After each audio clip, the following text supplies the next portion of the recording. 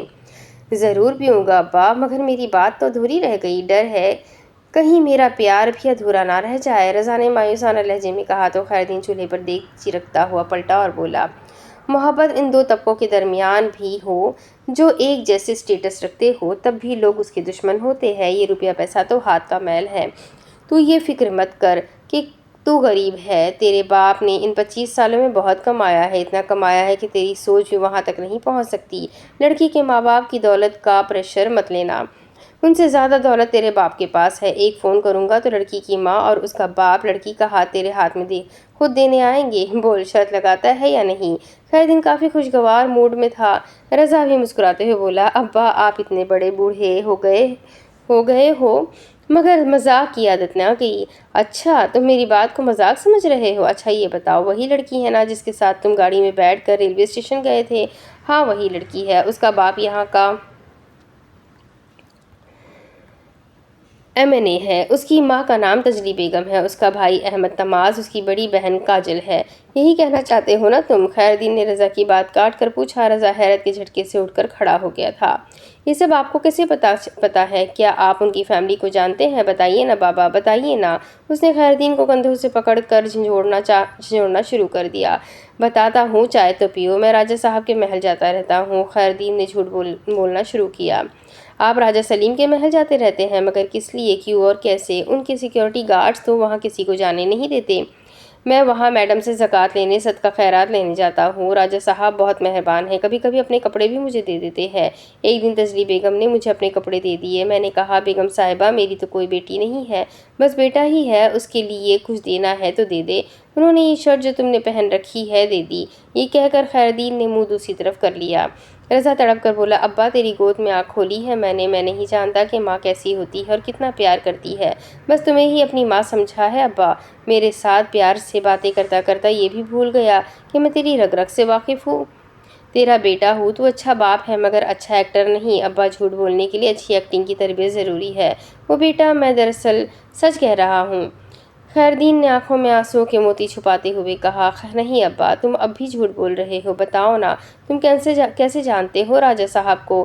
تمہیں بتانا پڑے گا، میں تمہارا دوست ہوں نا، اور دوستوں سے کوئی بات چھپانا بھی دوستی کی توہین ہے۔ بول ابا بول نا، تیری آنکھوں میں آئے آنسوؤں کے موتی بتا رہے ہیں کہ کوئی بہت بڑی کہانی ہے جو تم مجھ سے چھپا رہے ہو۔ خیردین نے رضا کو دونوں ہاتھ اٹھا کر کہا، ٹھیک ہے بتاؤں گا، ضرور بتاؤں گا، مگر تجھے ایک کام کرنا ہوگا، بہت کٹھن کام ہے۔ یہ شرط ہے؟ رضا نے پوچھا۔ نہیں یہ ضروری ہے، جو کہانی تم سننا چاہتے ہو اس کے لیے کام بہت ضروری ہے، بولو کرو گے؟ ابا مجھے ٹالنا چاہتے ہو، بیکار کی باتوں میں الجھا رہے ہو؟ نہیں مجھ پر اعتماد کرو، یہ سچ ہے کہ جو داستان میرے دل میں چھپی ہے اس کے لیے تمہیں یہ کام کرنا ہوگا۔ بتاؤ ابا، میں اپنی محبت پانے کے لیے ضرور کروں گا، چاہے کتنا بھی کٹھن کام ہو۔ وہ لڑکی جس کا نام چاندنی ہے، کیا وہ بھی تم سے محبت کرتی ہے؟ سوچ کر جواب دینا، تمہارا غلط جواب میری زندگی میں مزید الجھنیں پیدا کر سکتا ہے۔ ابھی کھل کر تو اظہار نہیں کیا، مگر مجھے اندازہ ہے کہ وہ بھی مجھ سے۔ محبت اندازوں کی بنیاد پر نہیں کی جاتی، محبت کی عمارت تعمیر کرنے کے لیے بنیاد کا مضبوط ہونا بہت ضروری ہے۔ اگر اس کی بنیاد میں ایک اینٹ بھی اندازے سے رکھ دی جائے تو پھر تمام عمارت ٹیڑھی بن جاتی ہے، پھر اس کی دیواریں لرزنے لگتی ہے، زمانے کے حوادث سے اس کی چھتیں ڈھہ جاتی ہے، اور محبت کی یہ عمارت جو اندازوں پر قائم ہوتی ہے صرف ایک اینٹ غلط کر لگ جانے سے ملبے کا ڈھیر بن جاتی ہے، اور پیار کرنے والوں کی شکلیں لوگوں کو پہچاننا مشکل ہو جاتی ہے۔ یقین اور وثوق سے بات کرو رضا۔ میں کچھ کہہ نہیں سکتا ابا، یہی کام تمہیں کرنا ہے رضا، میں نہیں چاہتا کہ جو تمہارے باپ کے ساتھ ہوا وہ تمہارے ساتھ بھی ہو۔ کیا مطلب ابا؟ مطلب چھوڑو، لڑکی کے دل میں جگہ بناؤ، اس طرح جگہ کو ریزرو کر لو کہ اس کا دھیان کسی اور کی طرف نہ جائے اور نہ ہی کوئی اس جگہ کو لے پائے۔ تمہیں یہ کرنا ہے کہ